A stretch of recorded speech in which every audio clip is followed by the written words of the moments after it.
पुराने किसी के भी अगर क्या कहते हैं फैमिली में पूछोगे ना सबसे लो पॉइंट क्या था, डेट सस्ता क्यों है, इक्विटी महंगा क्यों है? And most of the promoters in India prefer this route. बहुत अर्ली स्टेज के ऊपर बहुत ज्यादा इक्विटी डाइल्यूट कर गई। अपने फ्रेंड से पैसा मत लीजिए, ऑर्गेनाइज तरीके से डेट उठाओ। कितना लोन लेना चाहिए? कितना पैसा लेना चाहिए, डेट फ्री हो, क्रेडिट फ्री हो। पर अच्छे का मीनिंग क्या है? Growing steadily and consistently. The eighth wonder of the world Poona में ना 2 ट्रेडिंग कम्युनिटीज को चेक चिट्ठी के ऊपर पैसा देती है। एसेट बेस्ड लेंडिंग की या प्रोफाइल बेस्ड लेंडिंग की हमको तकलीफ गई। कैश फ्लो बेस्ड लेंडिंग की पैसे का कलर अलग होता है, ये समझ में नहीं आता। फिर क्लिनिकल लोन्स क्या है? प्राइवेट लिमिटेड कंपनी डिबेंचर बोल के, we are one of the few players in the country who are betting big on this instrument. Debentures का प्रोसेस क्या है, क्या एडवांटेज है, थोड़ा बताएं। Very interesting. लोगों को पता ही नहीं है कि you can be a listed company without diluting a single rupee of your equity.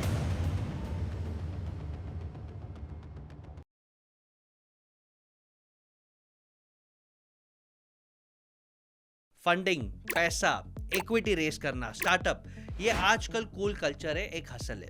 और शार्क टैंक जैसे शोज आने के बाद सबको लगता है ये इजी है, लेकिन क्या आपको पता है इक्विटी सबसे महंगा फॉर्म ऑफ फंडिंग है? फ्लिपकार्ट जिसने मेहनत से बनाया, सचिन और बिनी बंसल, जब वॉलमार्ट से फंडिंग लेते हैं लास्ट स्टेजेस पे, तो उनको अल्टीमेटम मिलता है कि तुम दोनों में से कोई एक ही रहेगा, दोनों की जरूरत नहीं है। और जब एंडिंग में रहते हैं तो they have less than 2%, in fact कभी कभी आधे % से ज्यादा हाथ में रहता है। यानी इक्विटी इतना डेंजरस फॉर्म ऑफ फंडिंग है। और इंडिया में लोन लेना, डेट लेना, इसे हाय बाबा हाय थू थू माना जाता है। लोगों को लगता है भाई हम लोन लेंगे, हमारे साथ भी विजय माल्या वाला हाल हो जाएगा, हमारी इज्जत समाज में गिर जाएगी। ये सब मिथ को क्लियर करने के लिए business finance, equity funding, loan funding, business में क्या गैप्स हो सकते हैं और कैसे आप स्लो एंड स्टेडी 50, 100, 1000 करोड़ तक स्मार्टली जा सकते हो, इसके लिए मैंने एक ऐसे गेस्ट को बुलाया जो खुद जीरो फैमिली से आते, यानी बहुत ही हम्बल बैकग्राउंड से आते, मेहनत किया, सीए बने, बैंकिंग में काम किया और आज वो खुद की एनबीएफसी रन कर रहे हैं। 9 साल का 500 करोड़ का एयूएम है। प्रचय के लीडर, फाउंडर गिरीश लखोटिया साहब का वेलकम करता हूँ business with Basesh. Thank you बशीष भाई, thank you so much for inviting. Sir, loan से डर लगता है, हाँ डेट खराब है, हाँ आपका क्या मानना है? यार, ये ना मैं फाइट रेगुलर बेसिस पे अपने प्रोफेशन में करता हूँ। इंडिया में डेट बेचना बोले तो एक बहुत बड़ा काम होता है। जी इतना बदनाम है हमारे कंट्री के अंदर डेट। जी एंड इसको जैसे मैं बोलता हूँ, डेट एक जिम्मेदारी है, पर डेट को एक बोझ समझा जाता है। जी। आप पुराने किसी के भी अगर क्या कहते हैं फैमिली में पूछोगे ना सबसे लो पॉइंट क्या था, तो सबके पास में हर एक फैमिली के अंदर एक स्टोरी निकल के आती है। एक समय हमारे घर की हालत इतनी खराब थी कर्जा हो गया। कि हमको गहने गिरवी रखने पड़े, गहने क्या कहते हैं गहन करने Jewelry, पड़े। yes. हाँ, and that use to be the lowest point, किसी को भी अगर अपने फैमिली में वो डिस्क्राइब करना है।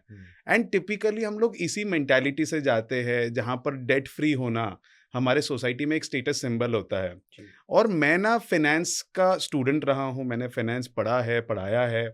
एंड थियरी में अगर आप जाओगे तो debt is the cheapest source of finance and debt is cheaper than equity. Sir, लेकिन मूवीज में दिखाता है हाँ कि हम बेचारे किसान हाँ पैसे लेते हैं, जमींदार पैसे हड़प जाता है, हम चुका नहीं पाते, हाँ हम ट्रैप में फंस जाते हैं। हम्म और इंडिया में हो भी रहा है। हम्म कुछ लोगों के पास राइट सोर्स नॉलेज नहीं है तो डेट ले लेते हैं, हम्म फिर हैरेसमेंट होता है। हम्म अनफॉर्चुनेटली कुछ हमारे भारत देश के भाई बहन सुसाइड भी कमिट करते हैं। तो हम्म डेट का स्टिग्मा है, हम्म और इस स्टिग्मा को रूट कॉज निकालने के लिए हम्म पहले आप समझाओ कि सर डेट सस्ता क्यों है, इक्विटी महंगा क्यों है?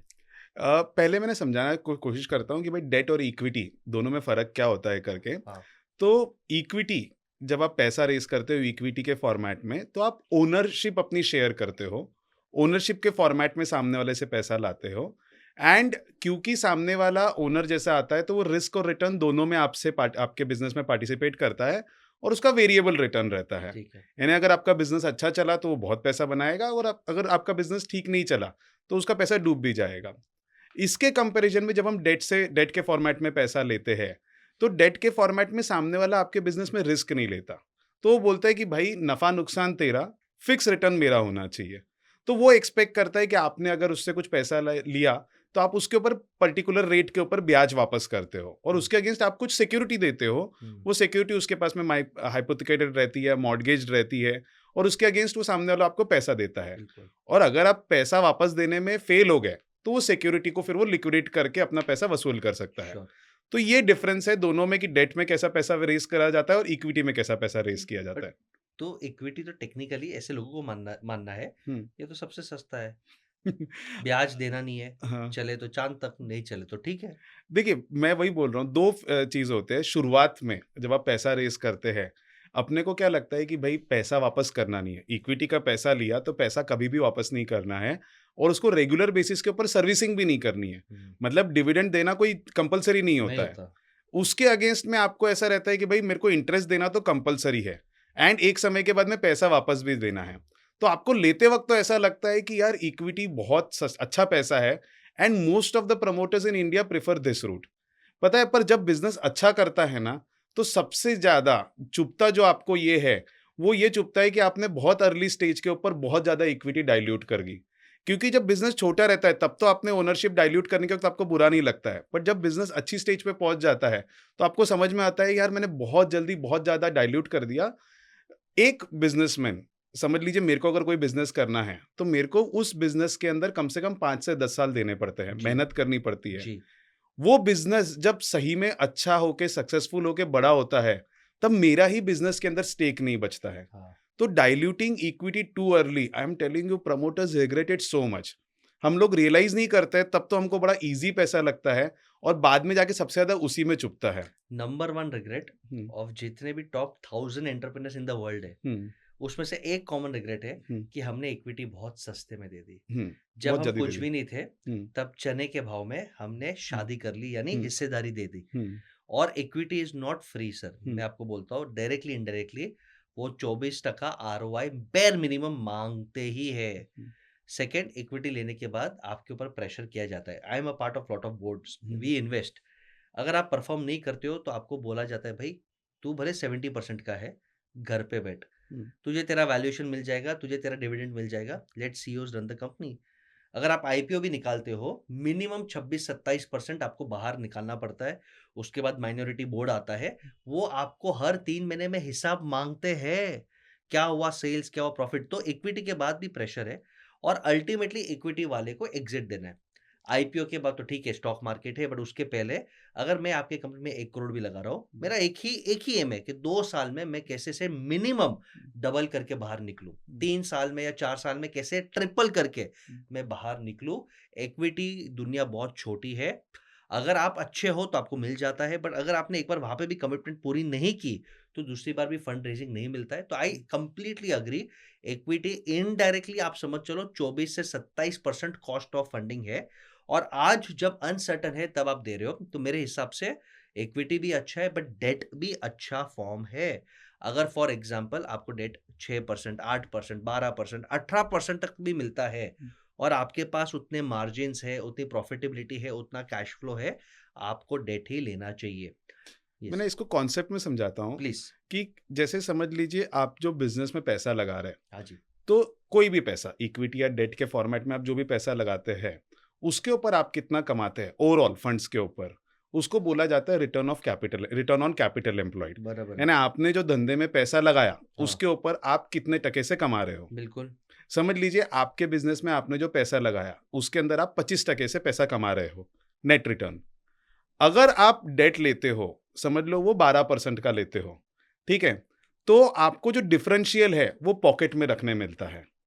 तो अगर आप बिज़नेस के अंदर return on capital employed if it is higher than the cost of debt, then as an equity share holder you are making much more money because आपके पैसे के ऊपर आपको खुद का पैसा भी मिलता है, इक्विटी के ऊपर श्योर, और जो डेट के ऊपर आपने डिफरेंशियल गैप आई आपकी, वो भी आपके पॉकेट में जाती है। बिल्कुल। बट किसी रीज़न से अगर आपने जो कैपिटल एम्प्लॉयड है, उसके ऊपर ही रिटर्न डेट की कॉस्ट से कम कमाया, तो वो इक्विटी के पॉकेट में जाता है। तो ये डिसीजन बहुत सिंपल हो जाता है। You have to compare the cost of debt and return on capital employed. If you are earning much more on the capital that you've employed in the business then your cost of debt, then you should always go for debt because debt is cheaper because वो जो differential कमाई है ना वो equity वाले के पास में बचती है, ठीक, जिसको ट्रेडिंग ऑन इक्विटी भी बोला जाता है बिजनेस फाइनेंस की लैंग्वेज में। यस, तो डिफरेंस बहुत सिंपल है, जितना आप लेवरेज करोगे अगर आप ज़्यादा पैसे कमा रहे हो तो आप ही के पॉकेट में बचेगा वो एज ए इक्विटी ओनर। बिल्कुल। और मैं ये कहना चाहूँगा आप मनी कंट्रोल या स्क्रीनर खोल लो।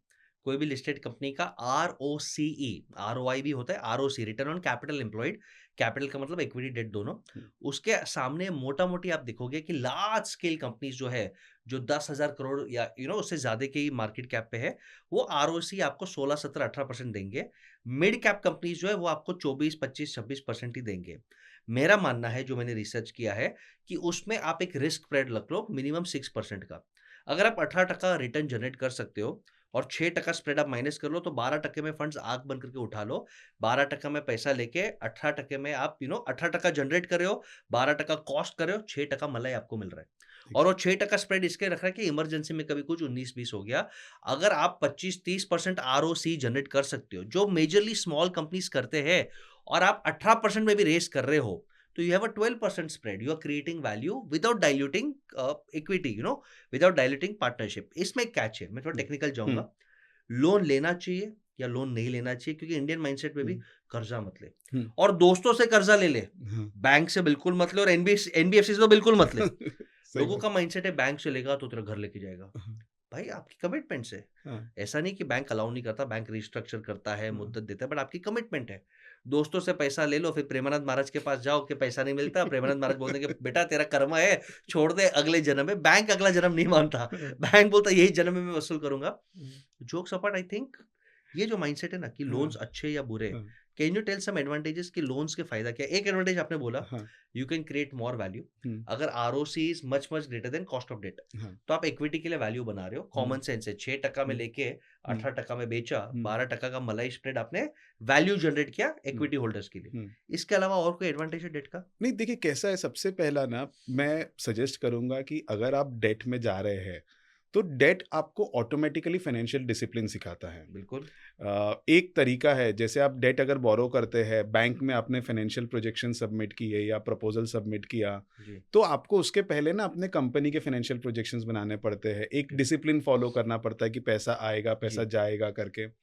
तो ये सब चीज़ें आपको सिर्फ़ और सिर्फ़ आप जब बोरोइंग करते हो, हम्म, तो उसी में सीखने मिलती है। तो फाइनेंशियल डिसिप्लिन एक लाता है, फाइनेंशियल अवेयरनेस एक लाता है डेट आपको बोरो करने के लिए। आप जो चीज़ की आप रैंडमली कोई भी बिज़नेस प्लान नहीं चेंज करते कि यार मैंने आज ये करना है, कल वो कर डाला, आप हरदम प्लानिंग से चलते हो।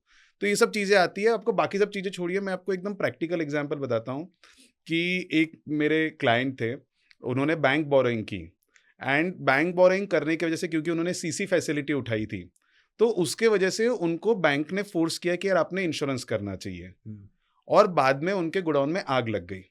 एंड नॉर्मल बिजनेसमैन इंश्योरेंस के बारे में कहाँ सोचता है? नहीं सोचता। वो तो बैंक ने उनको मजबूरन क्या कहते हैं फ़ोर्स किया हुआ था कि भई आपको इंश्योरेंस कराना चाहिए स्टॉक का, हम्म, इसलिए उन्होंने इंश्योरेंस कराया और वो इंश्योरेंस की वजह से आज बच उनको गए। पैसा मिल गया। बिल्कुल। तो ये सब चीज़ें क्या होती है ना कि ये सब चीज़ें अपने को बैंक सिखाती है जी। जब हम लोग काम करते हैं बैंकों के साथ में, तो ये सब चीज़ें रिस्क उनके लिए भी रिस्क बन जाती है। बिल्कुल। तो इस टाइप की फाइनेंशियल डिसिप्लिन्स हमको सिखाती है, किस तरीके से काम करना चाहिए, बैंक किस तरीके से एनालाइज़ करती है हमारे फाइनेंशियल्स, वो समझ में आता है। हमको खुद को समझ में आता है कि भई हमारी क्रेडिट रेटिंग ऊपर जा रही है, नीचे जा रही है, क्या रिस्क हो सकते हैं बिज़नेस में।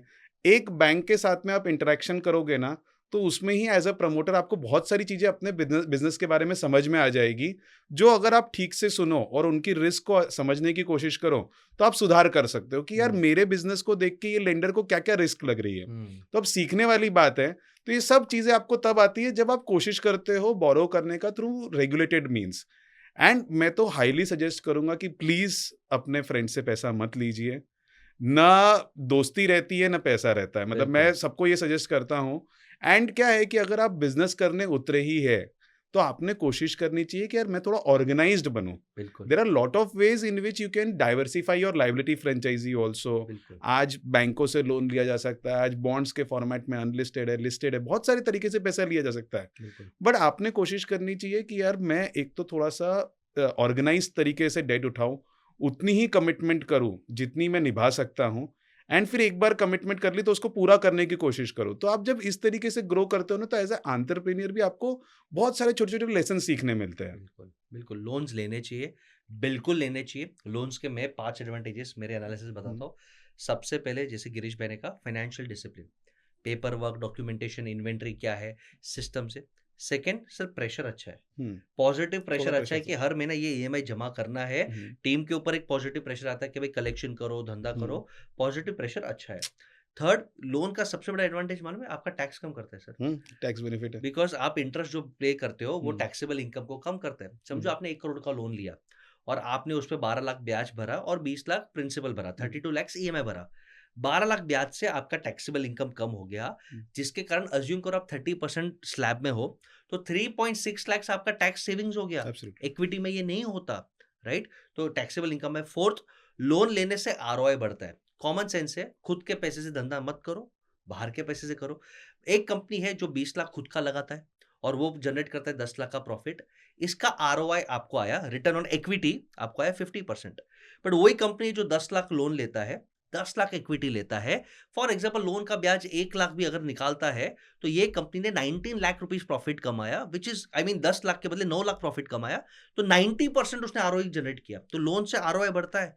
एंड लास्ट सबसे बड़ा एडवांटेज ऑफ लोन है, लोन ट्रैक रिकॉर्ड बढ़ाता है, कॉन्फिडेंस बढ़ाता है, डॉक्यूमेंट पेपर वर्क, क्योंकि फ्यूचर में सिविल डॉक्यूमेंट यही काम आता है। एब्सोल्युटली। अब एक ट्रैप है, कितना लोन लेना चाहिए सर? एक लिमिट तो है कुछ, एब्सोल्युटली, मतलब वो ये ये समझना जरूरी है। हाँ, एक गाइडेंस गिरीश मैंने ऑलरेडी दे दिया हाँ, कि आप चेक कर लो कि आपकी जनरेटिंग एबिलिटी क्या है, हम्म, आरओआई, आरओसी, उसके सामने cost of funds. Hmm. But और भी कुछ चेक्स है। नहीं, मैं ऑफ कोर्स बताऊंगा उसमें, हाँ, बट मैं पहले कंसेप्चुअली समझाऊंगा, फिर फॉर्मूला में डालने की कोशिश करूंगा, श्योर। बिकॉज टेक्निकल एस्पेक्ट जैसे ही हम लोग फाइनेंस के बारे में सुनते हैं, हम लोग थोड़ा डर जाते हैं। नहीं, बट कितना लोन लेना चाहिए, इसको आप एक गाइडेंस दे दो। हाँ, पर पहले मैं क्या बोलता हूँ कि पहले मैं बोलना चाहूंगा कि there is a good debt and there is a bad debt. ठीक है, एंड हम लोग क्या होता है कि ये जो बैड डेट के एग्जाम्पल्स रहते हैं, ठीक है, ये एग्जाम्पल्स दे के डेट को ही बदनाम कर देते हैं। ठीक है। मतलब वो एक इंस्ट्रूमेंट है, वो इंस्ट्रूमेंट पर से ये बुरा या अच्छा या नहीं होता, आप उसको जिस तरीके से यूज करेंगे उस तरीके से वो आपको फायदा या नुकसान देगा। बिल्कुल, तो इंस्ट्रूमेंट की गलती नहीं है, गलती है आपके यूज करने की। बिल्कुल। बंदूक है, देश की सेवा भी करता हाँ, है, मर्डर भी वही करता है। हाँ, ठीक है, तो वो आप किस तरीके से यूज करते हैं, दैट विल डिफाइन कि whether it's a good debt और it's a bad debt. Sure. अब मैं बोलता हूं कि कोई भी डेट सस्टेनेबल रहा तो इट्स अ गुड डेट। हम्म, यानी मैं इसमें समझाने की कोशिश ये करता हूं कि भाई अगर आप पैसे का यूज कर रहे हो कोई एसेट क्रिएट करने के लिए या कोई एक्सपेंस के लिए, बट जो रिजल्ट करता है into cash flows which are then used for repayment of loan. मतलब क्या कि आपने खर्चा किया किसी एसेट के ऊपर या किसी एक्सपेंस के ऊपर, ठीक है। बट ये जो आपने खर्चा किया इससे there are resultant cash flows generate हो रहे हैं आपके, और फिर आप वो वाले कैश फ्लोज को यूज कर रहे हो फॉर रिपेमेंट ऑफ लोन। ठीक है, तो when ever those incoming cash flows आप अगर टाई अप कर लेते हो एंड ये लोन आपका सेल्फ लिक्विडेटिंग लोन बन जाता है, यानी अपने आप ही लोन वापस हो रहा है, आपने अगर इस टाइप का सिस्टम बना दिया, इस टाइप की फाइनेंशियल डिसिप्लिन बना डाली, तो वो डेट हरदम आपको सर्विस करके जाता है। जब लोग अनसस्टेनेबल डेट लेते हैं, लोगों का क्या बोलना रहता है, अरे मेरे पास में 1,000 करोड़ की एसेट है, आप इसके अगेंस्ट 10 करोड़ दे रहे हो। वो 10 करोड़ भी आपका बुरा हो सकता है, 1,000 करोड़ के अगेंस्ट आपने 10 करोड़ भी लिया तो भी वो आपके लिए हानिकारक हो सकता है, अगर आपने उसके रिजल्टेंट जो कैश फ्लोज है जहां से इसका रिपेमेंट होने वाला है वो आइडेंटिफाई नहीं किए श्योर, और डिसिप्लिन रख के वहीं से ये पैसे बिना डाइवर्जन किए वापस नहीं किए। बिल्कुल, अग्रीड। अब कितना पैसा लेना चाहिए, ये हो गया कि भाई कैसे लेना चाहिए, कितना लेना चाहिए, तो इसके लिए भी अगेन क्या कहते हैं, डेट सर्विस कवरेज रेशो का, डीएससीआर, डीएससीआर का एक मेजर कॉन्सेप्ट रहता है फाइनेंस के अंदर, जी, कि भाई कितनी मार्जिन है, डेट देने के बाद में भी कितना पैसा आपके पास में बचा हुआ है। समझ लीजिए आप डेट देने के पहले आपके पास में 100 रुपया है, मतलब आपने जो कैश फ्लोज आपके पास में नेट बचे बिफोर पेमेंट ऑफ डेट अगर 100 रुपया है, यानी इसका मतलब क्या है कि आप 100 रुपए तक का अगर इंटरेस्ट आया तो पे कर सकते हैं, पर आपने पूरा के पूरा नहीं रखना चाहिए उसके लिए। तो आपने कोशिश करनी चाहिए कि यार मैं 50 या 67 रुपीज तक का मैं चले जाऊं, so that there is a cushion. तो profit which are there, cash flows which are there before payment of और सर्विसिंग ऑफ लाइबिलिटीज जो है, आपने वो देखना चाहिए कि भाई मेरे कैश फ्लोज से मैं कितना सर्विस कर सकता हूं। क्योंकि इंटरेस्ट आप अगर बोरोइंग करते हो तो 2 टाइप की सर्विसिंग होती है, रेगुलर बेसिस पे आपको इंटरेस्ट सर्व करना पड़ता है एंड फिर कभी प्रिंसिपल भी ड्यू होता है। तो आपने इंटरेस्ट प्लस प्रिंसिपल मिला के आपको जितना पैसा देना है उसका 1.5 गुना पैसा उस कैश फ्लो देने के पहले आपके पास में बचना चाहिए। टिपिकली ऐसा रूल बनाया जा सकता है कि भाई देयर इज सफिशिएंट कुशन, ऐसा नहीं है कि मेरे पास में कैश फ्लो ही नहीं है सर्विस करने के लिए डेट के। तो आप अगर ये दो तीन चीजें ध्यान रखें एंड डेट को रीजनेबली यूज करे तो it will add value to share holders. बिल्कुल। और अपने यहाँ ना एक ये डेट फ्री होने का एक अलग कॉन्सेप्ट बना हुआ है, एक बैज ऑफ ऑनर बना हुआ है। हाँ, मैंने ब्याज उतार दिया। हाँ, हाँ। तो मैं बोलता हूँ कि अगर डेट को दूसरा शब्द जो होता है वो बोलते हैं क्रेडिट। हुँ, अगर कोई बोलता है ना कि आप डेट फ्री हो, हुँ, तो मैं बोलता हूँ आप क्रेडिट फ्री हो, यानी यू आर नॉट क्रेडिट वर्दी। यस, यानी एक तो आपके पास में धंधे में इतनी अपॉर्चुनिटीज नहीं है कि आप क्रेडिट को यूज कर सकते हो, राइट, या आपकी इतनी क्रेडिबिलिटी डिसिप्लिन। नहीं है कि लोग आपके ऊपर पैसा लगाए करके। हुँ, तो आई डोंट सी आई मतलब मेरे को वो देख के सुन के मेरे को हंसी आती है कि यार कोई कैसे कैसा इस चीज को sure, as a badge of honour ले सकता है। श्योर। आई थिंक जो गिरीश भाई ने फॉर्मूला बोला हम भी वही रिकमेंड करते हैं। आपका जो एबिटडा है, ऑपरेटिंग प्रॉफिट, वो है मेन। अगर कैश फ्लो में अगर आप कलेक्शंस भी उसमें अगर मान लेते हो, वो ईएमआई का मिनिमम 1.5 टाइम्स होना चाहिए। हम तो 2 टाइम रिकमेंड करते हैं कि एटलीस्ट आप 2 बार अपना ईएमआई सर्विस कर सको, कुशन है। और एक फॉर्मूला देता हूँ, एबिटडा का मैक्सिमम 4 टू 5 टाइम्स आप लोन ले लो। अगर आप उतना भी डिसिप्लिन रखते हो कि मेरा ऑपरेटिंग प्रॉफिट आ रहा है 20 लाख या एक्सपेक्टेड ऑपरेटिंग प्रॉफिट ये लोन लेने के बाद आ रहा है 20 लाख, आप अप टू 80 लैक्स 1 करोड़ का लोन ले सकते हो। 1 करोड़ का लोन अगर 12% में भी होगा, तो आपको समझ में आता है ये 12 लाख ब्याज में जाएगा, बाकी ईएमआई में जाएगा, तो मैं कट टू कट चल लूँगा। तो जितना आप 3, 4, 5 के अगर आप 5 के ऊपर लेते हो कि मेरा 20 लाख की एबिटडा है, मैं 3 करोड़ का लोन ले लूँ क्या? मिल जाता है जुगाड़ से। भाई बर्बादी है। आपका 12% यानी 36 लैक्स ही तो आपका इंटरेस्ट है, वही आप चुका नहीं पाओगे। फिर यहाँ पे एंटरप्रेन्योर मरता है, इसकी टोपी उसके सर, फिर वो हाई फाइनेंसिंग में जाएगा, फिर वो झूठ बोलेगा, बैंक का मैनिपुलेट करेगा, कस्टमर से एडवांस माँगेगा, वेंडर को डिले करेगा पेमेंट, टाइम पे सैलरी नहीं देगा, यहाँ से डाउनफॉल होता है। और जितने भी कंपनीज़ बर्बाद हुए, they are be blaming loans, in fact they are blaming liquidity. बहुत अलग चीज़ है। कैश फ्लो मैनेजमेंट बहुत क्रिटिकल है। आप इन्वेंटरी, आउटस्टैंडिंग, ईएमआई डिसिप्लिन ये जैसे मैनेज करते हो, यहाँ से आपका पूरा भाग्य उदय होता है। तो आई थिंक ये तो डेट हमने हम्म, साबित कर लिया, डेट हम्म, अच्छा है हम्म, और डेट लेना चाहिए, हम्म, लिमिट में लेना हम्म। चाहिए। आप आरओसी के सामने कंपेयर कर लो कॉस्ट ऑफ फंड्स को, आप एबिटा के सामने कंपेयर कर लो, तो डेट अच्छा है। अब आपकी जर्नी सर, आप कहाँ ये लोन वोन के चक्कर में 500 करोड़ आपने बांटे मार्केट में, कहाँ कैसे पड़े इसमें? यार मैं वैसे तो बहुत छोटे घर से आता हूँ, क्या कहते हैं, humble background. I come from a very humble background. CA किया मैंने। सीए करने के बाद में मैंने मेरा पहला जॉब सिटी बैंक में था। सिटी बैंक में अपना करियर स्टार्ट किया ट्रेजरी में, फॉरेन एक्सचेंज में। और उसके बाद में मैंने छोड़ दिया जॉब और मैं पूना में आ गया वापस, और मैंने टीचिंग से चालू किया। तो पहले मैंने 2 साल सीए के बच्चों को पढ़ाया, दिन में सीए की प्रैक्टिस की। इंटरेस्ट हरदम फाइनेंस में था। मतलब जब मैं सीए फाइनल की पढ़ाई कर रहा था, तब मैंने जब वो सब्जेक्ट को पढ़ा, और एक तो वैसे ही मारवाड़ी खून रहता है, तो पैसा वैसे ही थोड़ा सा ज़्यादा कनेक्ट करता है।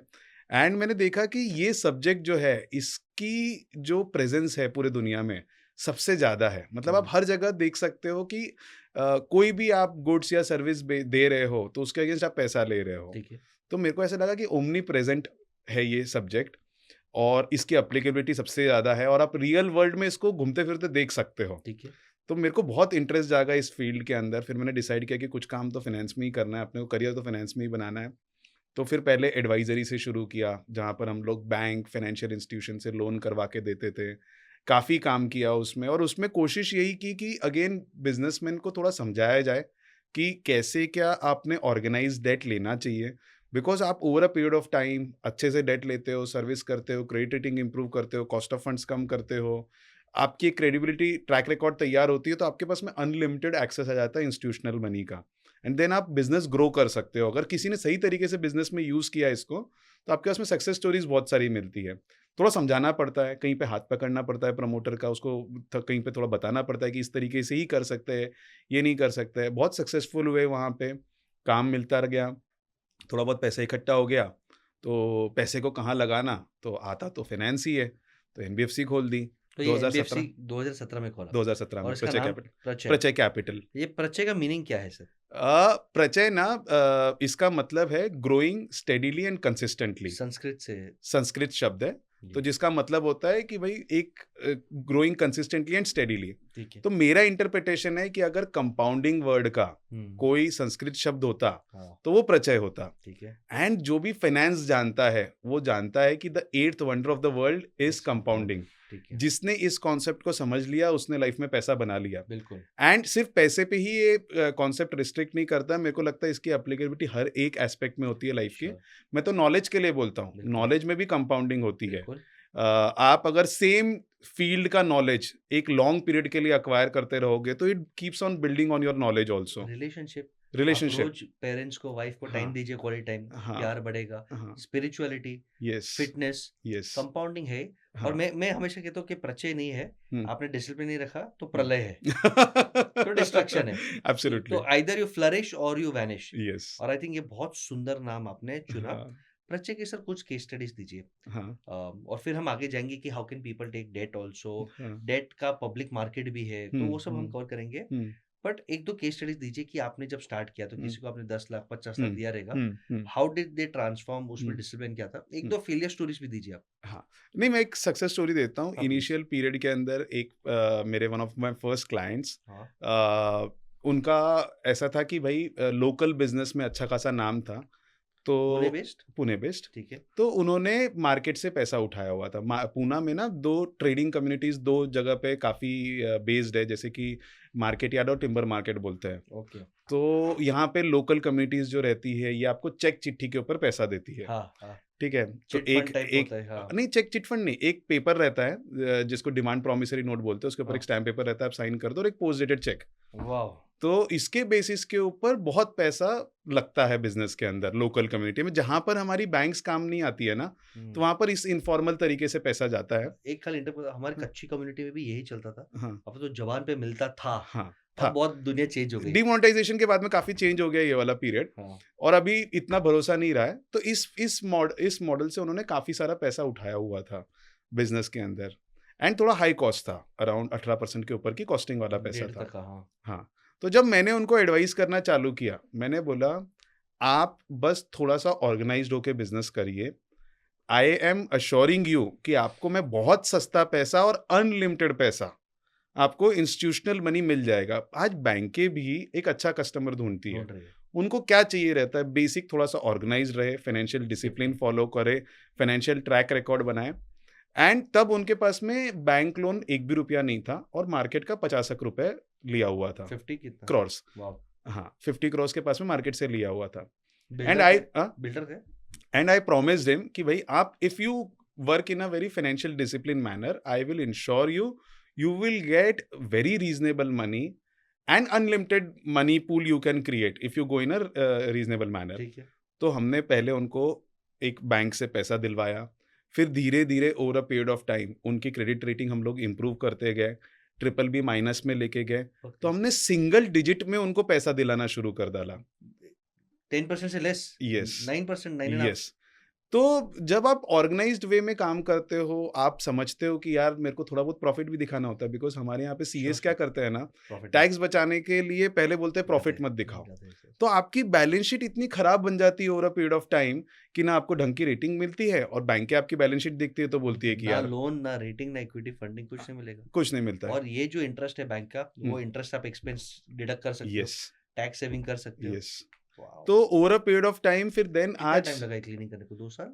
नहीं, हम लोगों ने, हाँ, 2-3 साल लगा पूरा, स्टेप बाय स्टेप हुआ। एवरी क्या कहते हैं, ईयर हमने थोड़ी-सी बैलेंस शीट इम्प्रूव की। टोटल कितना नेट फंडिंग दिया आपने इसको? हम लोगों ने जब क्योंकि अभी तो एडवाइज़री हमने बंद कर श्योर, दी, पर श्योर। जब हम लोगों ने आखिरी में किया था तब अराउंड 400-500 करोड़ रुपए के पास में फंडिंग अवेलेबल करा दी थी।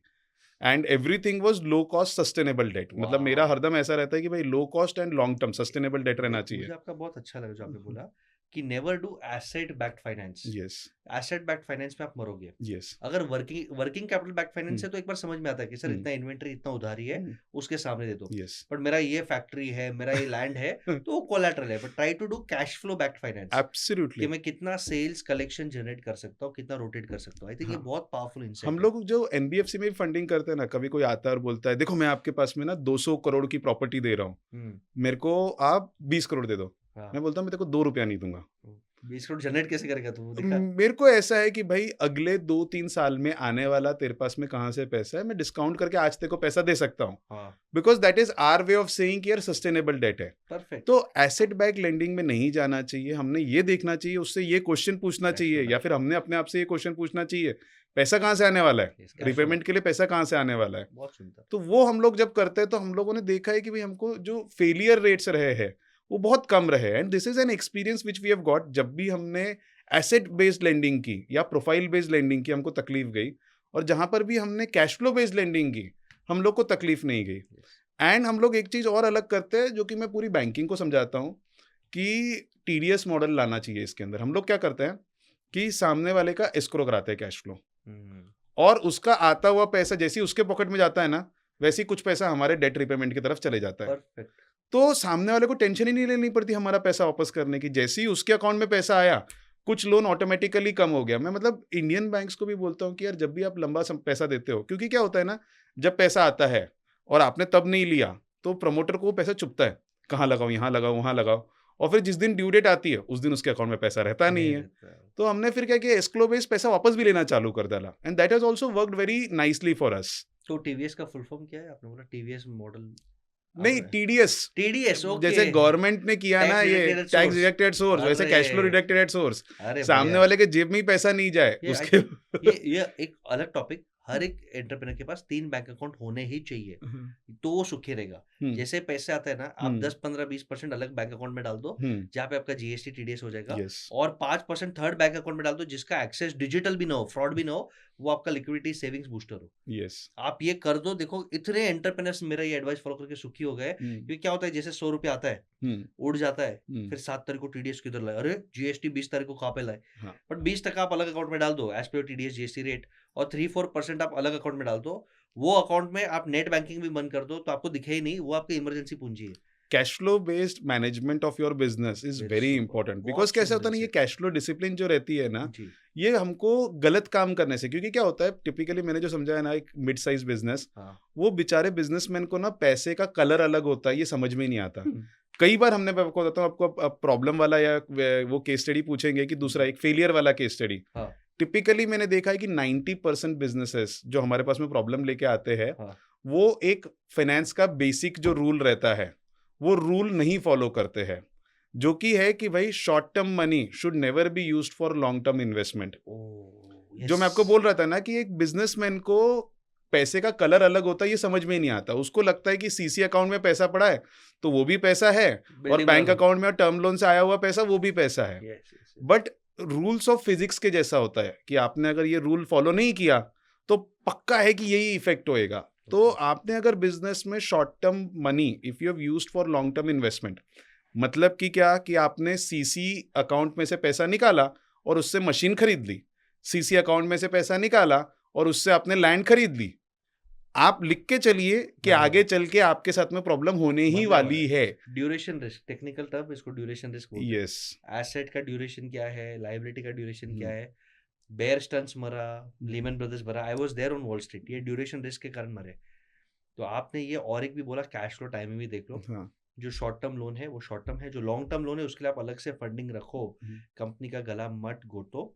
आपने और एक चीज बोला, discipline funding. I think lot of tech companies also coming. जैसे पॉइंट ऑफ सेल मशीन होता है, पीओएस रिटेल दुकान में, वो 1 साल का आपका ट्रैक रिकॉर्ड देख लेते हैं और बोलते भाई 1 साल में आपके पास 30 लाख का स्वाइप हुआ है, हम आपको 15 लाख का लोन दे देते हैं, 12-15% वॉटेवर, और जो स्वाइप होगा उसका आधा % हम काट ही लेंगे। ईएमआई करना ही नहीं है, कैश फ्लो बेस्ड फंडिंग है। मैं भी खुश, आप भी खुश। वो जो मुझे 15 लाख मिल रहा है उससे मेरे को वर्किंग कैपिटल सुधारना है, माल सुधारना है, इंटीरियर करना है, जो भी करना है मैं वो करूँ। बट ये आपने एक अच्छा इंसाइट दिया, आई थिंक इस आहा मोमेंट, कि आप जो फंड जो निकाल रहे हो, जो यूज कर रहे हो, दोनों का टाइमिंग देख लो। एब्सोल्युटली। अगर आपने यहाँ पे 2 साल का 1 साल का लोन लिया और यहाँ पे एसेट डाल दिया और एसेट आपको 5 साल के बाद कैश फ्लो देगा, टाइमिंग मिसमैच हो जाएगा, ड्यूरेशन रिस्क है, you are exposed for failure.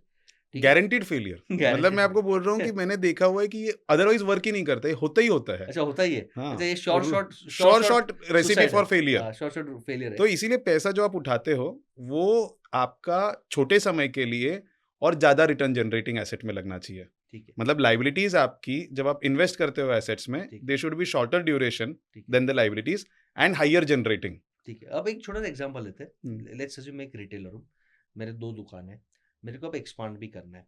दोनों दुकान का कैश फ्लो भी अच्छा है, एबिटा 1 करोड़ जितना आ रहा है, which I think is a first benchmark कि 1 crore EBITDA is a first step of success. उसके नीचे आप रामू काका ही हो। एबिटा 1 करोड़ तो लाओ, कुछ भी करके आप एबिटा ऑपरेटिंग प्रॉफिट 1 करोड़ तक लाओ। बहुत ईजी है लाना, स्टेप बाय स्टेप आप फॉलो कर लो। अब उसको और एक दुकान खोलना है, उसके लिए वो फ्रेंचाइजी भी कर सकते हैं, which is a smart move, but उसमें भी इफ एंड बट्स है। इक्विटी फंडिंग आई थिंक बहुत छोटा है। अब उसको अगर डेट फंडिंग लेना है आपके थ्रू या किसी के थ्रू, वो बैंक में जाएगा तो बैंक उसको बड़ा फंड नहीं देगा, तो एनबीएफसी के पास जाएंगे, क्योंकि NBFC will take a little more risk.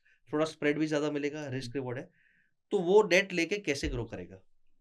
अभी कितना डेट लेना है, क्या होता है इसके अंदर कि बैलेंस करना पड़ता है। 1 करोड़ एक चाहिए। एक एक चीज़ है कि भई रेट ऑफ अक्रूवल्स। हुँ, अगर आप पूछोगे कि यार मैंने कितने फास्ट ग्रो करना चाहिए, बिकॉज़ क्या होता है ना, आप अगर ज़्यादा तेज़ी से ग्रो करने की कोशिश करो और उसमें कुशन नहीं रखो, तो भी एक्सीडेंट्स होते हैं। बिल्कुल, मतलब आप इतना तेज़ दौड़ने की कोशिश कर रहे हो जितना आपके लेग सपोर्ट नहीं कर सकते, तो आप गिरना आपका पक्का है। बिल्कुल। तो एक होता है रेट ऑफ अक्रूवल्स कि यार मेरे पास में रेगुलर बिजनेस से कितना पैसा आ रहा है। समझ लीजिए आप अगर इबिट्टा बोल रहे हैं, नेट कटने पुटने के बाद में, टैक्स वगैरह जाने के बाद में, समझ लीजिए 50 लाख हो जाता है। तो अब आपको जो नेक्स्ट एक्सपेंशन करना है, तो आप अब डेट इक्विटी का रेशो कर सकते हैं कि यार 50 मेरे बिजनेस में से मेरे को एक्यूमुलेट हुआ है।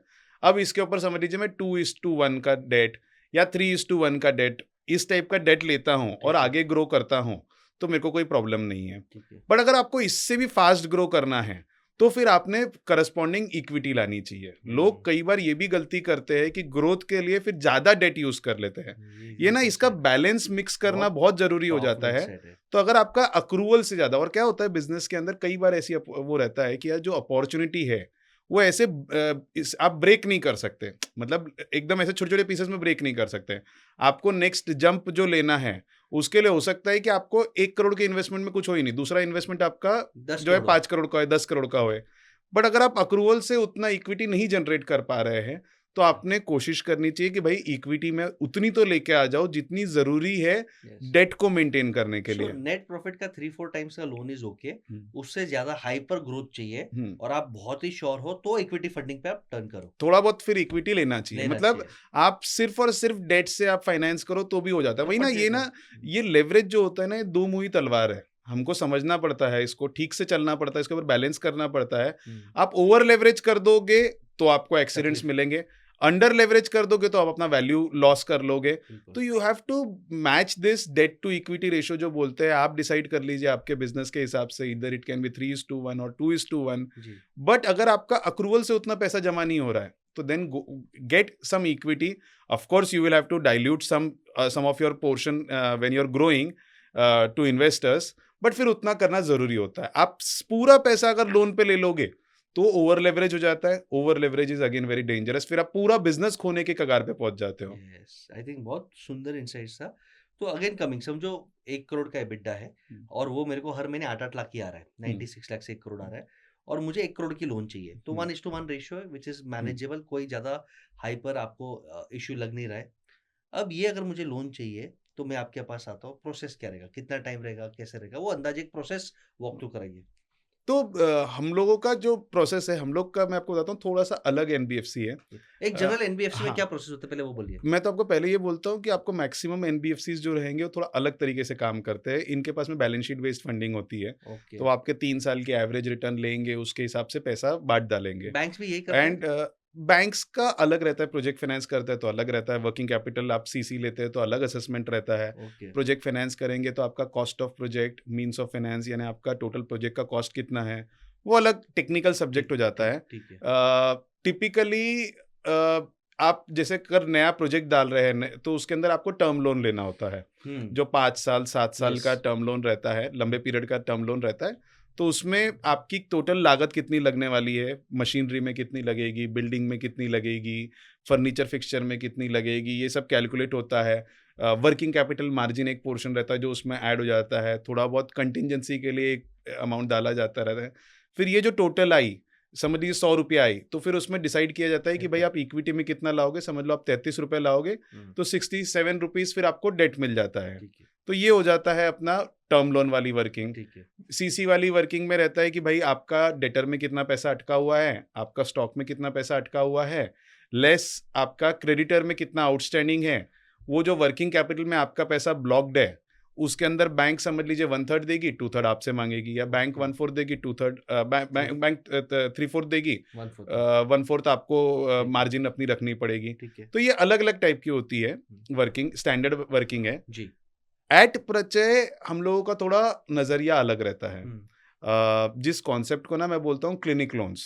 हमको क्या, और हम लोग मिड साइज बिजनेस के ऊपर वर्क करते हैं, तो रीजनेबल डिफाइन रिक्वायरमेंट रहती है, छोटे मोटे हम लोग लोन्स देते नहीं है। डिफाइन मिड साइज क्या? मिड साइज यानी हम लोग बोलते हैं ऐसे बिजनेसेस जो कि बहुत छोटे भी नहीं है, हाँ, एक नंबर बोल दो लोन का, 1 करोड़ से 10 करोड़ 1 क्या? करोड़ से लेके 25-30 करोड़ तक का हम लोग एक्सपोजर 1 लेते to हैं 30 वन करोड़। पार्टी, एंड ठीक देन है, उसको फिर अरेंज करके 100 करोड़ तक का लाते हैं। ठीक है, तो टिपिकली आइडियली आप मेरे को बोलेंगे तो 10 करोड़ से लेके चालू होने वाली ठीक है, बिजनेसेस जो रहती है उसके ऊपर हम लोग बेट करते हैं। श्योर, जो 10 साल से बिजनेस में हैं, जिनके नेट एसेट्स 25-30 करोड़ के हैं, तो हमने हमारा टारगेट सेगमेंट डिसाइड किया हुआ है, ठीक है। बिकॉज हम लोग को ऐसा लगा जहाँ पर रिस्क कम है और कंपटीशन कम है, ब्लू ओशन, एंड हाँ उस टाइप में हमने हमारा स्पेस आइडेंटिफाई किया है जहाँ पर ज़्यादा कंपटीशन नहीं है, पैसा जी। अच्छा मिल जाता है, रिस्क कम होती है, पर हमने भी अलग अलग होता है। हमने भी हाँ, वही किया।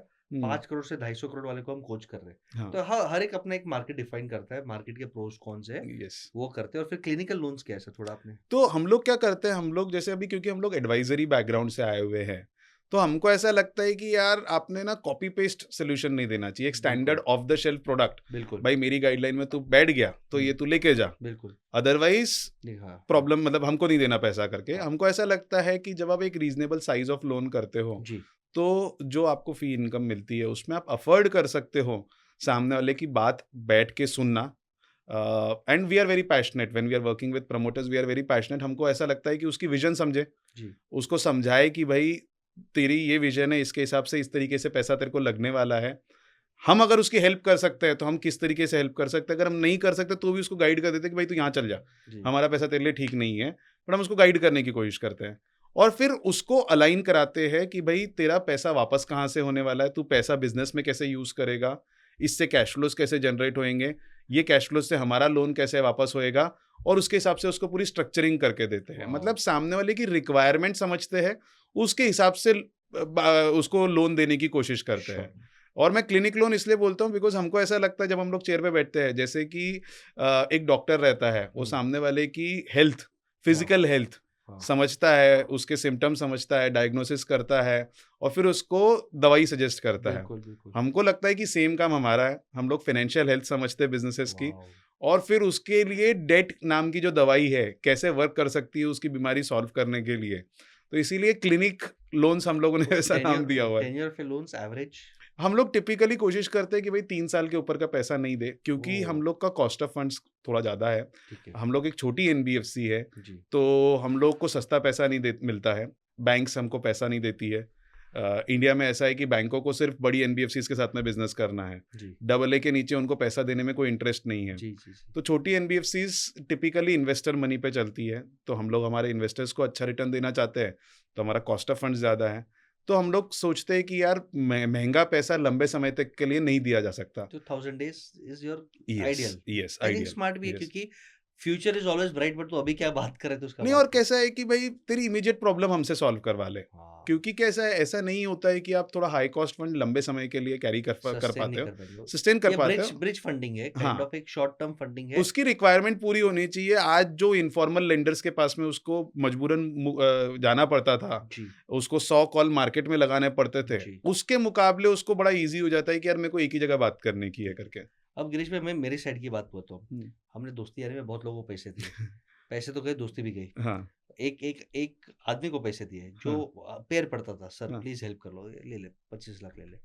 अब of course promissory note, cheque, video recording सब है। हम्म, कोर्ट में जाके बोलता है नहीं मैंने तो इसको पैसे नहीं लिए, हम्म, चेक में हम्म, नहीं मैंने तो इसको पैसे रिटर्न कर दिए। अब हम्म, 5 साल से चल रहे हैं, हाँ, समरी शूट किया, हाँ, चेक बाउंसिंग किया। इंडिया का लीगल सिस्टम बहुत हम्म, इंप्रूविंग है, let's not be negative, but it's हाँ, टफ। यस। और कोई कोई केस तो मैं ऐसे जानता हूँ जहाँ कोर्ट पैसे देने वाले को डांटता है कि तू मनी लेंडिंग लाइसेंस है तेरे पास, एग्जैक्टली, क्यों मैं पैसे आपको ही दिए? बोलने वाला था। अच्छा, लकीली मैंने इंटरेस्ट पे नहीं दिया पैसा, हाँ, तो मैंने बोला आउट ऑफ फ्रेंड, मैंने इंटरेस्ट पे दिया ही नहीं है। इससे हम्म, हेल्प मांगा था, मेरे पास रिकॉर्डिंग रिकॉर्डिंग था। जीतेंगे देखेंगे, हम्म, जब जीतेंगे हम्म, बहुत बड़ा लेसन है। हम्म, हम तो मेरा एक ये ऑडियंस को मैसेज है, अगर आपके पास एक्सेस फंड्स है, वो जमाना गया जब जबान का भरोसा हो सकता है। आजकल पुलिस और कोर्ट उल्टा आपको डंडा मारता है कि आपके आपके पास पैसे था, आपने क्यों दिया? Hmm, you don't have money lending license and things are not clear. In fact check bouncing भी टफ हो गया, क्योंकि आप हम्म, 1 लाख के ऊपर चेक दो तो पॉजिटिव पे है, हाँ, आप डाल नहीं सकते। प्रॉमिसरी नोट वो हम्म। चेक करवाते हैं ओरिजिनल है नहीं है। It is not easy. Bashir भाई, पर पता है एक इंस्ट्रूमेंट है जो कि इतना ज्यादा पॉपुलर भी नहीं है, लोगों को पता भी नहीं है। कौन सा है? जैसे कंपनीज, अगर आप कंपनी में इक्विटी बोल के लेते हो तो हाँ, आपके पास में इक्विटी शेयर रहता है, हाँ, ठीक है। प्राइवेट लिमिटेड अगर आपकी कंपनी है, हाँ। बिकॉज हम लोग छोटे Sure. अगर बिजनेसेस के बारे में बात करेंगे, तो एक private limited company can not borrow money from anybody other than members और डायरेक्टर्स। Yes. मतलब मेरे जो शेयर होल्डर्स है और Yes. डायरेक्टर्स है, एक तो Yes. मैं इनसे पैसा ले सकता हूँ या इनके रिलेटिव से ले सकता और हूँ। शेयर होल्डर्स का भी एक लिमिट है, हाँ, till the amount you have invested unless startup India certificate हो, हाँ। डायरेक्टर से ले सकते हैं। तो आप शेयर होल्डर और Yes. डायरेक्टर से पैसा ले सकते हैं, Yes. आप थर्ड पार्टी से पैसा नहीं ले सकते, ये भी नहीं पता रहता छोटे Yes, बिजनेसेस yes, को। नहीं ले सकते। प्राइवेट लिमिटेड में वो ले लेते हैं किसी और से, देन वो डिपॉजिट की डेफिनेशन में आ जाता है, वो एक अलग प्रॉब्लम आ जाती है। हाँ, बट एक डिबेंचर बोल के yes, NCDs कॉन्सेप्ट, और debentures। एनसीडीज बोलते हैं हम हाँ। लोग, जो नॉन कन्वर्टिबल डिबेंचर्स, हाँ, ये अनलिस्टेड भी हो सकते हैं। अब ये समझना, ये बहुत पावरफुल इंस्ट्रूमेंट है। हाँ। हाँ, तो अगर आपने डिबेंचर के फॉर्मेट में, और कुछ नहीं, जैसे आपको मैंने पहले बताया था ना कि आप एक तो ओनर से पैसा ले सकते हैं या फिर लेंडर से पैसा ले सकते हैं। हाँ। तो एक प्राइवेट लिमिटेड कंपनी के फॉर्मेट में अगर आप बिजनेस कर रहे हैं और आपके पास में इकोसिस्टम है, उल्टा बोलता हूं मैं, कई सारे बिजनेसेस ऐसे रहते हैं जिनके पास में लोग आके बोलते हैं यार आपका बिजनेस बहुत अच्छा है, प्लीज हमको कोई अपॉर्चुनिटी बताओ ना, हम आपके साथ कैसे पैसे लगा सकते हैं। एग्जैक्टली। एंड हमारे पास में कुछ अपॉर्चुनिटी रहती है कि यार हम लोग इनको किस तरीके से अपने बिजनेस के बेनिफिट्स में कुछ हाँ, शेयर दे और सके। इक्विटी देना नहीं है। इक्विटी देना नहीं है, क्योंकि हमको कोई हेडेक चाहिए नहीं घर के ऊपर कि यार हमारे बिजनेस में कोई इंटरफियर करने आ जाए। तो डिबेंचर के फॉर्मेट में अगर आपको पैसा देना भी है ना अनलिस्टेड, थोड़ा सा कंप्लायंस बढ़ेगा, एक कंपनी सेक्रेटरी को थोड़ी फीस दे दीजिए, बट अगर आपने उस फॉर्मेट में दिया होता पैसा तो आपको कई गुना ज्यादा राइट्स मिल गए रहते। वाह। तो there are instruments, this is a very, क्या बोलना चाहिए कि ये इंस्ट्रूमेंट लोग ज्यादा यूज ही नहीं करते हैं, NCD पता ही नहीं मुझे रहता है। लोगों को पता नहीं है। हाँ, आप तो अगर जब आपने company- सेम बिजनेस में पैसा दिया रहता थ्रू एनसीडी रूट, तो बैंक आपको क्वेश्चन नहीं कर पाती कि आपने पैसा क्यों दिया, मनी लेंडिंग लाइसेंस है कि आपके पास में, एनसीडी के रूट में आप पैसा दे सकते हैं एक कितना कंपनी भी को। अमाउंट दे सकते हैं हाँ। कोई भी। और उसके कूपन रेट या रेट ऑफ इंटरेस्ट Yes. इतना की होता है। वो होता है, सिक्योरिटी मेंशन होती है, अच्छा, तो अच्छा। एक ऑर्गेनाइज्ड वे में पैसा देना चाहिए। अगर आप वैसा पैसा देते हैं तो आप पैसा दे भी सकते हैं, या एज ए कंपनी आप पैसा ले भी सकते हैं, ठीक है। दोनों तरीके से। अब दो क्वेश्चंस आपको। आप हेल्प करते हैं कंपनीज को एनसीडी रेज करने में? एब्सोल्युटली, आप इस NCD is one of your instrument also? We are one of the few players in the country who are betting big on this instrument. बढ़िया। बोथ, हम लोग जब लोन देते भी है ना, तब भी हम लोग एनसीडीज के फॉर्मेट में पैसा देते हैं। बढ़िया। आपको बहुत कम फाइनेंशियल इंस्टीट्यूशंस मिलेगी इंडिया में जो कि एक्टिवली एनसीडीज के फॉर्मेट में पैसा देती है, बिकॉज इसका कंप्लायंस ही लोगों को समझ में नहीं आता है, एज अ लेंडर भी नहीं समझ में आता है लोगों को कि यार मैंने ऐसा देना चाहिए। बट हम लोग बहुत ज्यादा इसके बेनिफिट्स देखते हैं। NCDs are freely transferable, oh, so it's a marketable it's a security. Marketable security. मैं हरदम, मतलब मैं फोरम से भी जाके बोलते रहता हूँ कि यार बैंकों ने भी पैसा, आज आपको बताऊं कि अगर आपका डिसेंट साइज बिजनेस भी रहा ना, आप मल्टीपल बैंकिंग, कंसोर्शियम बैंकिंग के हेडेक में फंस जाते हो। हाँ, आप अगर डिवेंचर के फॉर्मेट में पैसा देते हो और आपका कल चल के पैसा थोड़ा तकलीफ में भी आता है, तो you can freely transfer it to any other party and get out. हाँ, there are many आपको हो सकता है companies, कि रुपए yes. का पैसा 75 80 पैसा मिलेगा, 80 पैसा मिलेगा, बट आपको एग्जिट आप मिलेगी। मोकड़ा हो गया। हाँ, और बैंकों के लिए प्रॉब्लम क्या रहता है कि एनपी की जो प्रोविजनिंग रहती है, that is a big headache. तो these instruments are freely transferable. Individual investors can keep it in their books. उनको मालूम है कि भाई अगर सिक्योरिटी अच्छी है, आदमी अच्छी है, तो लेट आएगा पैसा, बट पेनल्टी के साथ में आएगा।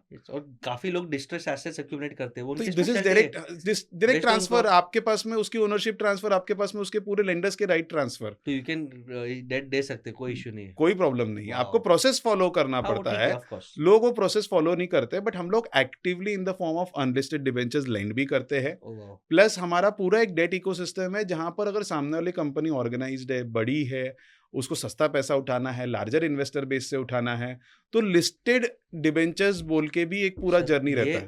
This is something new learning for me. आप अपनी इक्विटी ग्रो पे देख सकते हो, जीरोधा पे देख सकते हो, स्टॉक मार्केट देख सकते हो। आप अपना लोन भी लिस्ट करा सकते हो वेयर पब्लिक कैन पार्टिसिपेट। इससे आपकी क्रेडिबिलिटी भी रहेगी, आपको सस्ता भी मिलेगा और आप लोन्स ले सकते हो। इनफैक्ट आजकल ग्रो में दिखता है, not sure about kite Zerodha, आप ग्रो पे आपको डिबेंचर्स या बॉन्ड्स दिखते हैं, कॉर्पोरेट बॉन्ड्स दिखते एब्सोल्युटली, हैं। तो अभी ये पब्लिक डिबेंचर्स का प्रोसेस क्या है, क्या एडवांटेज है, थोड़ा बताएं, वेरी इंटरेस्टिंग। और मैं बताता हूँ आपको, हाँ। हमारे इतना बड़ा देश है हमारा, 150 करोड़ लोग हैं यहाँ पर। मैं अज्यूम करता हूँ कि प्राइवेट लिमिटेड, प्रोप्राइटरशिप, पार्टनरशिप मिला के मिनिमम 1 करोड़ बिजनेसेस रहेंगे। For sure. 19 लाख के पास में तो शायद एक्टिव कंपनीज है अपने यहाँ पर इंडिया में, तो एलएलपीज अलग। 1 करोड़ बिजनेसेस है। ये 1 करोड़ बिजनेसेस में से अराउंड 6 से 7 हजार बिजनेसेस ने हाँ। अपनी इक्विटी लिस्ट कराई है, मतलब वो लोग लिस्टेड ऑन स्टॉक एक्सचेंज है। हाँ। आपको पता है कि कितनी कंपनीज लिस्टेड है फॉर पब्लिक डेट? वाओ!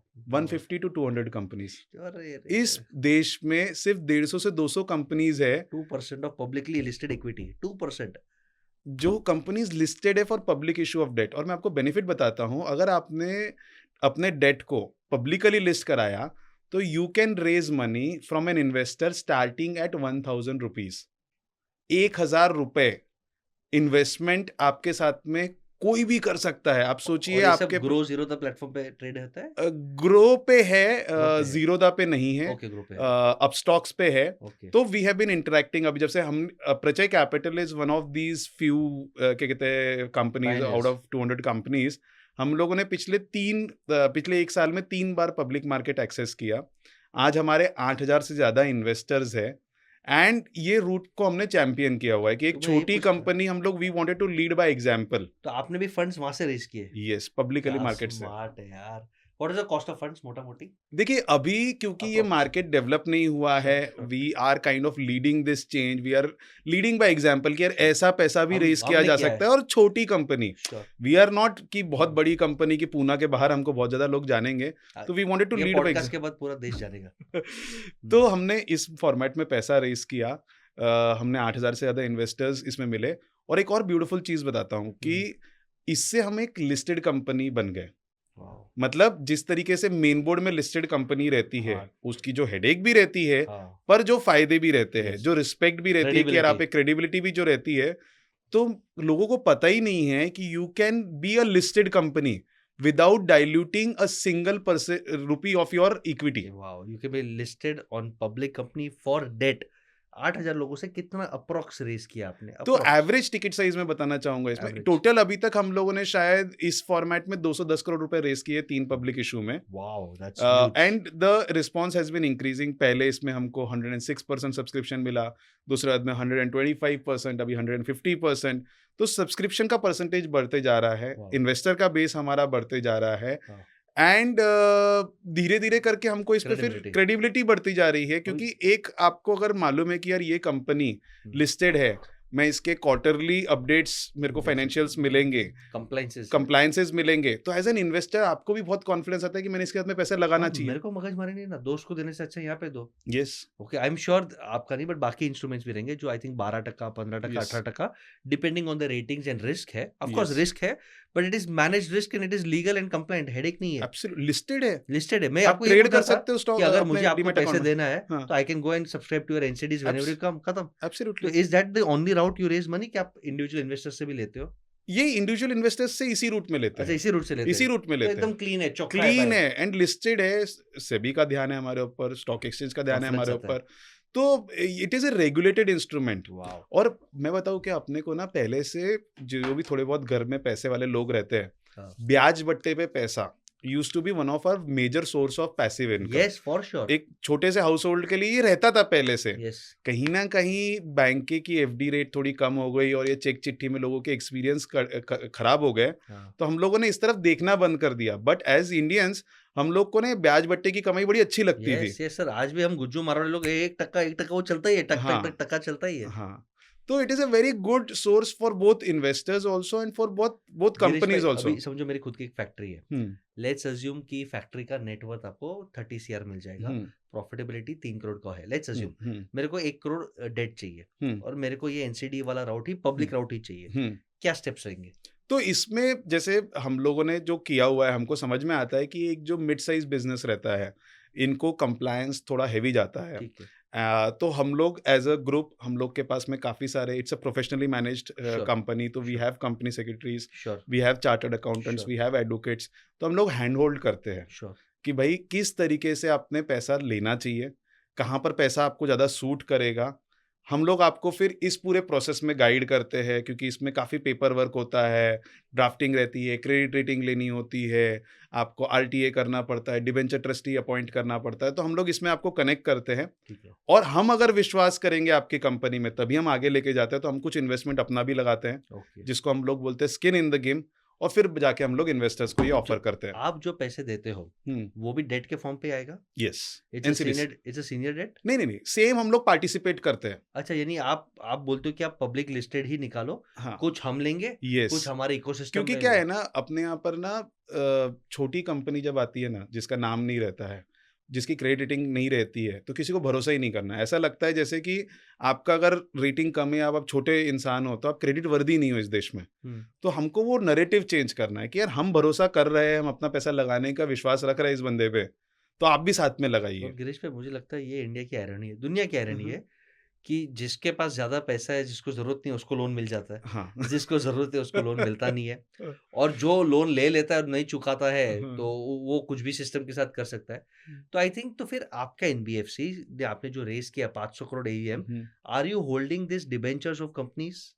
हम लोग क्या कहते हैं, यस, अनलिस्टेड फॉर्मेट में अभी हमारा है, अनलिस्टेड काफी फॉर्मेट, सारा है, ओके। 70-80 रुपए इसमें और से। लिस्टेड भी है कुछ? अभी हम लोग एक्टिवली इस साल हम लोग एक्टिवली इसी मार्केट पे हमने फोकस किया हुआ है हाँ, कि यार this is the area that we want to focus on, it's a big opportunity and nobody wants to take pain in India. कितना टाइम लगता है सर लिस्टिंग डिबेंचर्स करने के लिए? तीन तीन महीना से छः, छह 4 महीना महीना से 4 महीना लग ठीक है। सकता है। एंड ये कैसा ना, ये बड़ा पेनफुल काम है, ये मार्केट डेवलप करना। ये मैं इतने सारे लोगों के पास में गया, हर किसी का कहना है गिरीश 30 साल से तो हम सुन रहे हैं, बोल रहे हैं कि ये मार्केट डेवलप होना चाहिए, हमारा तो पूरा करियर खत्म हो गया, ये मार्केट तो डेवलप नहीं हुआ। किसी को उतरना नहीं है, प्रॉब्लम सॉल्व करनी नहीं है, बिजनेसेस की हैंड होल्डिंग करनी नहीं है। It's a very painful process. हमारा जर्नी चालू होता है एजुकेशन से कि पहले तो बताना कि ये एक तरीका है, फिर हैंड होल्डिंग तक, फिर रिस्क लेने तक, और फिर आखिरी तक इस मार्केट को डेवलप करने तक। तो बहुत लंबी जर्नी है, पेनफुल जर्नी है, बट मेरे को लगता है किसी ना किसी को तो करना पड़ेगा। ठीक है। किसी ना किसी को तो ये पर्पस से उतरना पड़ेगा कि यार ये मार्केट डेवलप होना चाहिए और हम करने के लिए लीड लेंगे करके। ठीक है। And we have led by example. हम हमारा खुद का सक्सेस स्टोरी सुनाते हैं कि Sure. एक फर्स्ट जनरेशन ना, जिसका कोई मतलब ऐसे फैमिली गॉडफादर, नेम है, माई बाप ऐसा कोई है फैमिली नहीं। नेम नहीं है कि आप बता के निकल जाओ, लोग आप पे पैसा लगाए। अगर ये पैसा रेस कर सकता है, 210 करोड़ और 500 करोड़ का आज AUM है, तो कोई भी यस कर सकता है। Of course scale, discipline, network चाहिए। यस, दो questions before we move towards the last segment of our podcast. अगर किसी को, ऑडियंस को या मुझे, आपने जो डिबेंचर्स निकाले हैं, एनसीडीज निकाले, वो बाई करने हैं, तो आज ट्रेडेबल है? यस। हम लोग वैसे तो अभी हर क्वार्टर में पब्लिक इशू लेके आते हैं नया नया, तो आप हमको आईपीओ वाले सेगमेंट में भी देख सकते हैं। ओके। और दूसरा क्या कहते हैं, आप जाके डीमैट अकाउंट के ऊपर अगर इसका कोड डालेंगे तो आप ऑनलाइन भी खरीद तो सकते हैं। सेकेंडरी भी मार्केट यस, रहेगा? सेकेंडरी भी मार्केट है। Yes. रेगुलर बेसिस पे हम लोग, क्योंकि इसमें लिक्विडिटी प्रोवाइड क्या कहते हैं होनी चाहिए करके उसके मेजर्स लेते हैं, तो आप सेकेंडरी मार्केट में भी इसको खरीद सकते खरीद हैं। सकते हैं। I think yes. अच्छा फॉर्मेट है। सेकंड, आपने कोई कंपनी को ऑडिट किया हो, जो आपके पास आए हो, और उनका अगर डिबेंचर्स आप निकाल रहे हो, वो अगर खरीदना है तो वो भी सेम प्रोसेस है? तो हमारा खुद का एक ऐप है बॉन्ड स्मार्ट नाम से। बॉन्ड स्मार्ट, बॉन्ड स्मार्ट, ठीक है।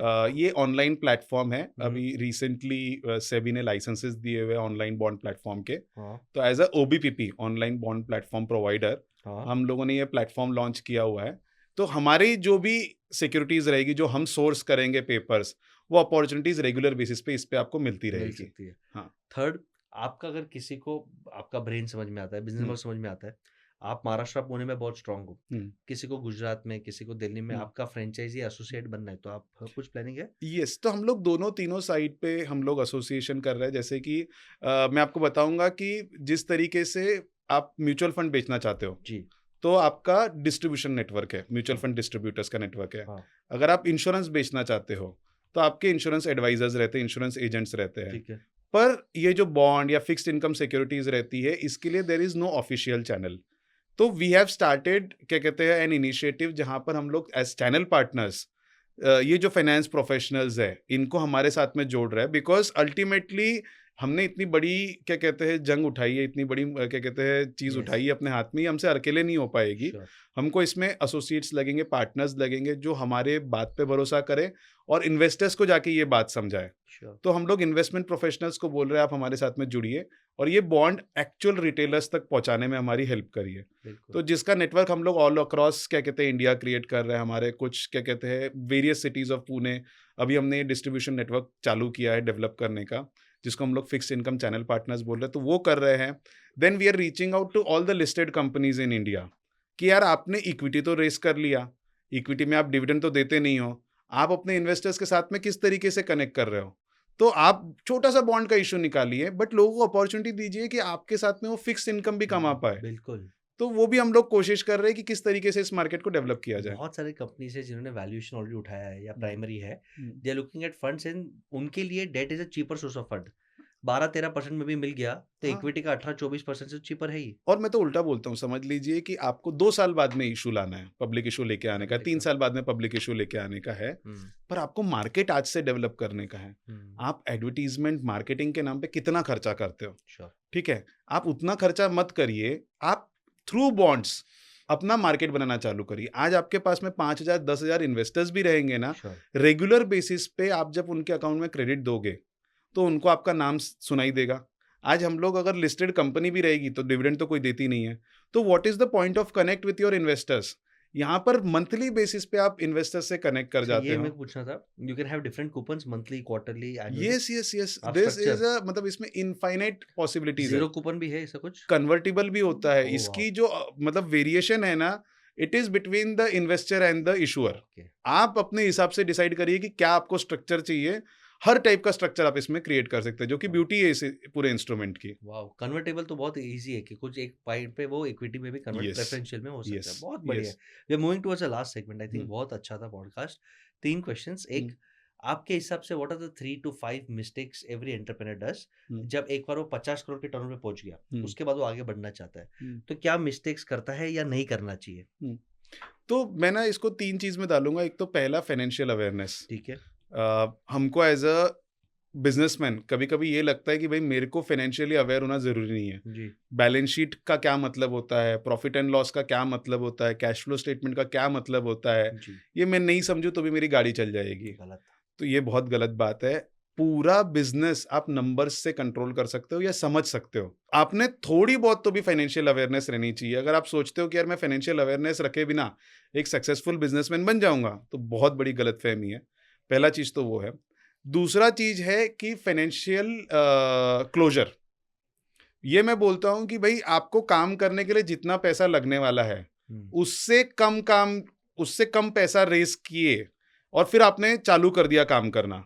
मतलब आप बिना पूरा पैसा जितना लगने वाला है आपको वो हाँ, काम करने के, आप वो काम चालू कर देते हो। हाँ, ये फाइनेंशियल क्लोज़र के पहले आप चालू कर देते हो, कभी-कभी कंटिंजेंसी के लिए पैसा नहीं रखते हो कि यार 2-5 करोड़ ऊपर बजट चला गया, हुँ, तो आपको फिर बहुत ज़्यादा तकलीफ़ें आती है। आप वॉर में जा रहे हो और बंदूक में गोलियाँ ही नहीं है। हाँ, और थोड़ी-सी बैकअप में बैक भी नहीं है। हाँ, नहीं है, कुछ भी एक नहीं। एक मैगज़ीन एक्स्ट्रा नहीं लेके जा रहे हो आप। तो हुँ, इस टाइप की जब आप फाइनेंशियल क्लोज़र नहीं करते हो पूरा, हुँ, तो आप आधे में जाके अटक जाते हो जहाँ पर यस, आपका पैसा लग भी चुका है यस। और आप आपको पैसे की ज़रूरत पड़ती है, तो आप एक अलग प्रॉब्लम में फँस जाते हो। एंड तीसरा चीज़ है फाइनेंशियल डिसिप्लिन। हुँ, जिस तरीके से आपने बताया कि यार आपने एस्क्रो बेस्ड आपने थोड़ा बहुत कैश फ्लोज़ अलग करने चाहिए। जो चीज़ जिस चीज़ के लिए कैश फ्लोज़ है, उसी चीज़ के लिए करनी चाहिए, डाइवर्जन नहीं करना चाहिए कि बिल्कुल, this money was supposed to be paid for GST. ये पैसा मेरे को जीएसटी पेमेंट के लिए करना था, पर मेरे पास में अभी अच्छी अपॉर्च्युनिटी आई, मैंने कहीं और पे कर डाला। खत्म। तो ये सारी टाइप चीज़ नहीं, आपने फाइनेंशियल डिसिप्लिन रखना चाहिए कि जो पैसा जिस चीज़ के लिए था, उसी चीज़ के लिए मैं यूज़ करूँगा। वाओ! तो ये टिपिकली मैंने देखा हुआ है कि ये 2-3 गलतियाँ टिपिकली प्रमोटर्स करते हैं mid size businesses. Superb! Any message to youth of the country जो खास करके स्टार्टअप या फैमिली हुँ, बिज़नेस सेकंड जेन में जाएँगे, हुँ। खास करके उनके लिए कोई मैसेज? मैं बोलूँगा कि अभी जो हम लोग एक थोड़े दूसरे डिफरेंट वर्ल्ड में जी रहे हैं। जिस तरीके से हमने आज तक बिज़नेस किया और आगे का अभी का जो प्लेटफ़ॉर्म है ये थोड़ा अलग है। बिल्कुल, पहला चीज़ तो आपने ना थोड़ा ऑर्गेनाइज़्ड और कंप्लायंट होने की आदत डालनी चाहिए। जी, अब वो ज़माना ऐसा आ गया है कि गवर्नमेंट बेसिकली आपका पीएनएल बना सकती है। जीएसटी में गवर्नमेंट के पास में इतनी इन्फॉर्मेशन है कि आप कहाँ से माल खरीदते हो, कहाँ माल सब बेचते सब हो। पता है उसको। दोनों चीज़ों का इन्फॉर्मेशन है, वो आपका पीएनएल बना के दे देती है। हुँ, तो ऐसे इंफॉर्मेशन एज में वेयर एवरीथिंग इज ट्रांसपेरेंट, वहां पर पहली चीज तो कंप्लायंस के ऊपर ध्यान देना चाहिए। Compliance is not something that you can take for granted. If you are organized and compliant, then there are n number of opportunities which you can explore and which you can capitalize on. तो आपने organised करना चाहिए, systematic काम करने की आदत डालनी चाहिए। और एक और कॉन्सेप्ट है जो मेरे को ऐसा लगता है कि एज इंडियन बिजनेस कम्युनिटी हमको थोड़ा समझ में आना चालू होना चाहिए, जिसको बोलते हैं कॉर्पोरेट गवर्नेंस। हुँ, ये जो वेस्टर्न कंट्रीज थी ना, इन्होंने ये कॉन्सेप्ट बहुत पहले समझ लिया यस, कॉर्पोरेट गवर्नेंस का, कि भाई कंपनी का शेयर होल्डिंग अलग होता है और कंपनी का मैनेजमेंट अलग होता है। बिल्कुल, जो कंपनी के ओनर्स है वो अलग है और जो कंपनी को चला रहे हैं ये लोग अलग है। डायरेक्टर्स अलग है, हाँ। ये कॉन्सेप्ट मेरे को लगता है कि अपने यहाँ पे लोगों को नहीं समझ में आता है। इसीलिए हमारे बिज़नेसेस डिकेड्स, सेंचुरीज़ नहीं चल पाते नहीं हैं। चलती। आप अगर आपने पैसा लगाया है धंधे में, हुँ, बट अगर आप धंधा चला रहे हो, तो आप सीईओ ऑफ बिज़नेस हो। हुँ, एज़ सीईओ आपकी राइट्स, रिस्पॉन्सिबिलिटीज़ अलग है। हुँ, एज़ ओनर आपकी राइट्स और रिस्पॉन्सिबिलिटीज़ अलग है। बिल्कुल। तो ये एक फाइन डिफरेंस है, ये बहुत बड़ा अपने आप में डिस्कशन का बात है, इसको बाद में करेंगे, बट मेरे को ऐसा लगता है कॉर्पोरेट गवर्नेंस बहुत का जो इम्पोर्टेंट, एस्पेक्ट है, ये एक मिड साइज़ बिज़नेस को भी थोड़ा समझना ज़रूरी है, बहुत ज़रूरी है। वैसा। Which is why Tata group even though Ratan Tata sir नहीं है, हुँ, चल रहा है क्योंकि उनके हुँ, गवर्नेंस स्ट्रक्चर ठीक-ठाक है। टाटा येस, सन्स है, टाटा ट्रस्ट है, बोर्ड लिखा हुआ है, ड्यू डिलिजेंस है। येस। हमारे यहाँ पे तो मैं ही ब्रह्मा, मैं ही विष्णु, मैं ही वो महेश डिफरेंशिएशन ही नहीं समझ में नहीं आता है, आता। हम लोग ओनर की चेयर से सीईओ की चेयर का डिफरेंस ही नहीं समझ और पाते हैं। उसमें कंपनी स्केल भी नहीं होता और आप फंडिंग भी नहीं ले सकते क्योंकि येस, लोगों को डर लगता है। Yes. We have raised around 40 plus valuation IPOs. हुँ, नंबर 1 डिस्कशन फॉरेन लोगों का, हुँ। इंडिया यानी झोल। वो उनका डर रहता ही है। हुँ, तो आई थिंक अगर आप गवर्नेंस और क्रेडिबिलिटी पे काम करते हो तो हुँ। बहुत बहुत अनलिमिटेड अपॉर्चुनिटीज़ है आज की अपॉर्चुनिटीज़ डेट में, पैसा आने वाला है। हाँ। एज़ एन इन्वेस्टर मैं सबसे बड़ा एस्पेक्ट ये देखता हूँ, कि इनको ये समझ में आता है क्या कि बिज़नेस किस तरीके से 10 किया साल जाता है? पहले number 1 challenge I used to face is enough पैसा नहीं मार्केट में। हुँ, आज एक्स्ट्रा पैसा है। येस। लोगों के पास बहुत पैसा है, कहाँ पे डालना है, they are waiting for the right opportunity. Too much capital is chasing too few too opportunities. Few तो अगर आपके पास क्रेडिबिलिटी है, गवर्नेंस है, स्मार्टनेस है, डेट इक्विटी रेशियो आपने बैलेंस कर दिया, तो बल्ले-बल्ले ये आपके लिए सत्युग का पीरियड है। तो गिरीश भाई आई थिंक पॉडकास्ट बहुत अच्छा था। We thank you are so much. Moving towards the close of the podcast. बहुत इंटरेस्टिंग, इंस्पायरिंग बात कि ज़ीरो बिगिनिंग से अगर कोई स्टार्ट कर सकता है बिज़नेस और 100x जा सकता है। खुद एग्ज़ाम्पल से लीड कर रहे हैं डेट मार्केट्स में, पब्लिक डेट क्या होता है, कैसे हमने फाइनेंसिंग करना है। तो आई थिंक ये पॉडकास्ट बहुत शानदार है। क्वालिटी लोगों के लिए मेरा रिक्वेस्ट है ये पॉडकास्ट को शेयर करो अपने बिज़नेस सर्कल में और एक कमेंट जिसको minimum 1000 likes from 6 months of the posting of this video. अगर 1000 लाइक मिलता है तो उसको मैं गिरीश भाई और मेरे साथ 1 टू 1 पर्सनल मीटिंग कराऊंगा वो हंग्री एंटरप्रेन्योर को। तो थैंक यू दोस्तों, ऐसे शानदार कंटेंट के लिए कीप फॉलोइंग बिजनेस विद बशेष। गिरीश भाई एनी क्लोजिंग कमेंट्स? कुछ नहीं, we are looking at very exciting time. जिस सिचुएशन के ऊपर इंडिया है, बहुत सारी अपॉर्चुनिटीज़ आने वाली है and 1/6 of humanity lies in India, तो बहुत बड़ा मार्केट है। हम लोग को सिर्फ इंडिया की तरफ देखना है, यहाँ पे बहुत अपॉर्चुनिटीज़ आने वाली है, अगर आप सही तरीके से धंधा करेंगे, तो the world is yours. 100% world is yours. बिल्कुल दोस्तों, कीप लर्निंग, कीप राइजिंग।